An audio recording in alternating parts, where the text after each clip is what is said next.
नमस्कार दोस्तों, मेरा नाम है कबीर सिंह और आपका स्वागत है मेरे चैनल में जिसका नाम है एक्टर्स वेब। दोस्तों, आज जिस टॉपिक के बारे में हम डिस्कस करने वाले हैं वो एक्टिंग में बहुत ज़रूरी है, जो है हमारा voice graph. Voice graph actor के लिए क्यों ज़रूरी है पहले ये बता देता हूँ। देखिए, अगर आप वॉइस ग्राफ पे काम नहीं करेंगे तो आप फ्लैट हैं, एकदम फ्लैट डायलॉग्स बोलेंगे, इसमें लोगों को मज़ा ही नहीं आता है ना। पुराने टाइम में अगर जाते तो सबसे अच्छा वॉइस ग्राफ का इस्तेमाल कौन से एक्टर करते थे? संजीव कुमार के आप शोले के डायलॉग्स उठा के देख लीजिए, बहुत ज़्यादा वो अपने कला में वॉइस ग्राफ का इस्तेमाल करते थे। और भी बहुत सारे एक्टर्स हैं आजकल में और उस टाइम पर भी जो वॉइस ग्राफ का इस्तेमाल करते थे। लेकिन वॉइस ग्राफ जो होता है ना, एक एक्टर में ना एक अलग पहचान बना देता है। एक्टिंग सब करते हैं लेकिन वॉइस ग्राफ बनाता है एक एक्टर को अलग, सबसे अलग, क्योंकि वॉइस ग्राफ को कहने के तरीके लोगों के अलग होते हैं। इसलिए वॉइस ग्राफ बहुत ज़रूरी है एक एक्टर के लिए। तो मैं आपको बता देता हूँ, पहले थोड़ी चीज़ें बताऊँगा आपको, ज़्यादा चीज़ें मैं डिटेलिंग में नहीं बताऊँगा वॉइस ग्राफ के बारे में। लेकिन वॉइस ग्राफ के बारे में आपको मैं इतना बता दूँ कि वॉइस ग्राफ आप कैसे प्रैक्टिस कर सकते हैं घर में, एक एक्टर कैसे प्रैक्टिस कर सकता है घर में। देखिए, पहले मैं आपको एग्जाम्पल दिखा देता हूँ। पहला वॉइस ग्राफ जो मैं आपको दिखा रहा हूँ, इसमें हम नीचे से ऊपर जाएंगे। हरामज़ादा मुझसे ये करके साला वहां पर चला गया। नीचे से हम ऊपर आ गए, अब ऊपर से एकदम नीचे आ गए। ये वाली आवाज जो होती है ये वॉइस ग्राफ में सबसे लो वॉइस है। और हाई वॉइस तो आपको पता है क्या होती है, मैं सबसे हाई वॉइस में भी बात कर सकता हूं। लेकिन अगर मैं अभी अपनी लो वॉइस में बात कर रहा हूं, ये वॉइस ग्राफ में सबसे नीचे है, क्योंकि अगर हम ऐसे बात करते हैं तो वॉइस ग्राफ के सबसे नीचे लो में डिनोट होगा।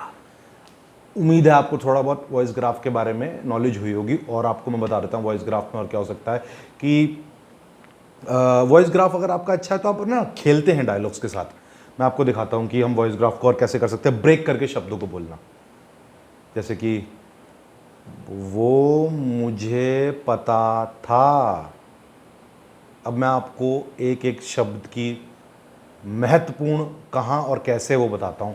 वो मुझे पता था, वो मुझे पता था, वो मुझे पता था, वो मुझे पता था, वो मुझे पता था, वो मुझे पता था, वो मुझे पता था, वो मुझे पता था। अब दिन देखा मैंने कैसे वॉइस ग्राफ में इन सब पे जोर डाला। पहले मैंने पहले वाले सेंटेंस पे डाला वो मुझे पता था, वो पर जोर डाला। वो मुझे पता था, वो मुझे पता था, पता पे जोर डाला। वो मुझे पता था पे जोर डाला। मतलब शब्द को कैसे दबाया। और शब्द को जब ऊपर छोड़ते हैं तो वो मुझे पता था, और वो और वो, समझे? मतलब एक कलाकार के लिए बहुत ज़रूरी चीज़ है ये।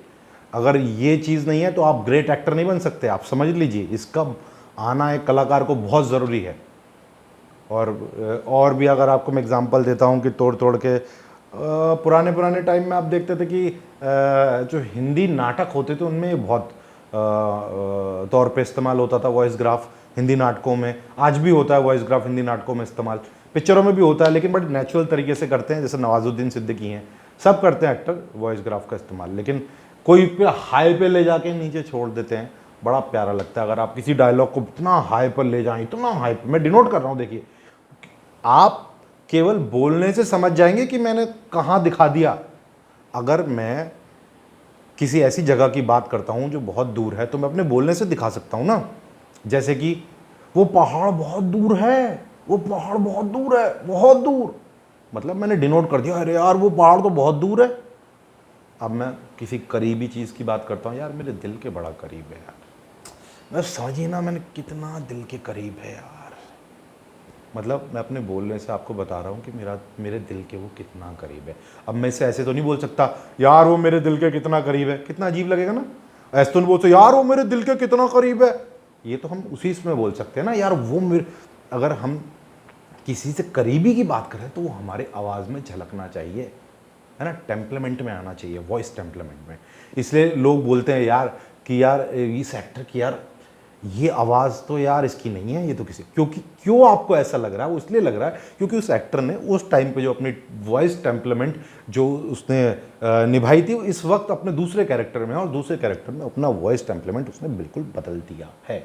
ये भी आया मैं वॉइस ग्राफ में, बदल दिया है, बदल दिया है। अब घुमाएंगे शब्दों को, बदल दिया है, ये हमने शब्द को घुमा दिया। अगर वो आ गया तो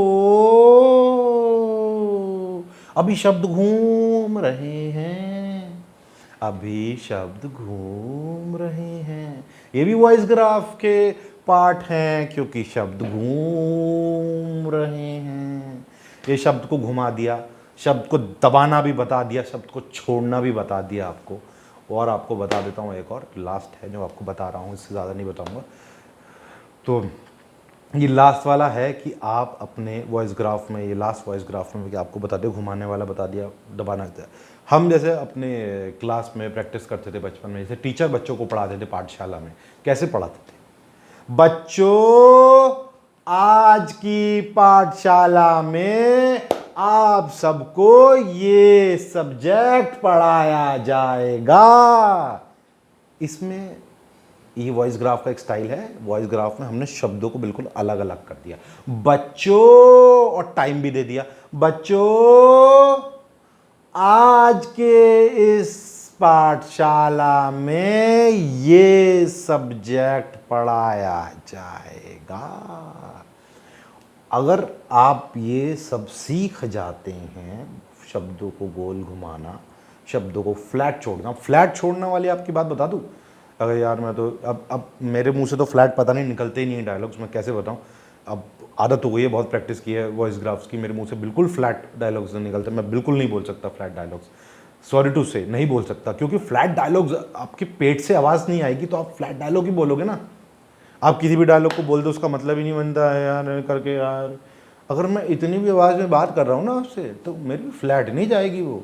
मैं आपको कोई ज़ोर दे के बात नहीं कर रहा हूँ, लेकिन मैं कभी भी फ्लैट नहीं बोलता। मैं इसमें भी अपने शब्दों को घुमा सकता हूँ, फिरा सकता हूँ, दबा सकता हूँ, उछाल सकता हूँ।